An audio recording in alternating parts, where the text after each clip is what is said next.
Baie welkom uit die ijskoue Jasper, Indiana. Vandag gesels ons met een van die top mielieboere in die wêreld en dit is natuurlik Kalb. Nou Kevin handhaaf die afgelope 5 jaar 'n gemiddelde opbrengs van net so oor die 19 ton per hektaar met sy droëland mielies. Ongelooflike opbrengste. Kom ons gaan vind uit hoe kry hy dit reg.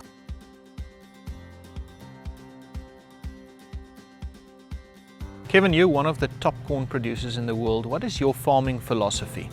Try to leave better for my kids than what I got it.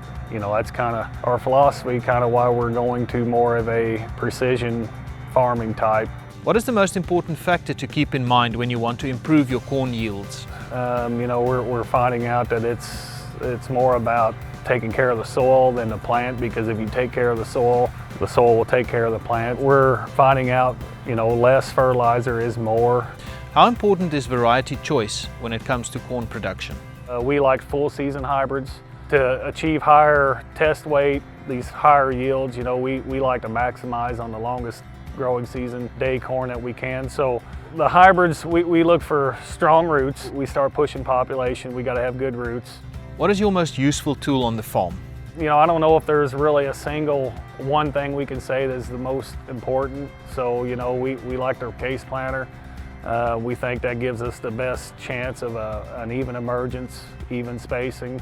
You know, we're huge on our wide drop applications of fertilizer, so we can band it right on the corn roots, so we can cut back on fertility. And then probably the last will have to be our combine. You know, you got to have a good combine and good settings to be able to harvest these good crops.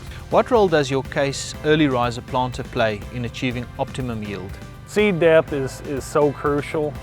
The way that the design, the agronomic design of the case planter, we can run less downforce, which would be less compaction around the root zone. So, I mean, we could not be achieving these yields without the early riser planter.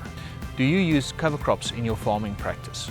We do use cover crops, but it's probably not for what people think. We use it more for erosion control. The problem that we have here, we farm a lot of river bottoms, and there'd be drown outs. They wouldn't make it anyway, because we're normally in the winter time 2 to 3 months underwater all the time. There's other ways that we can get around by having healthy soil without cover crops.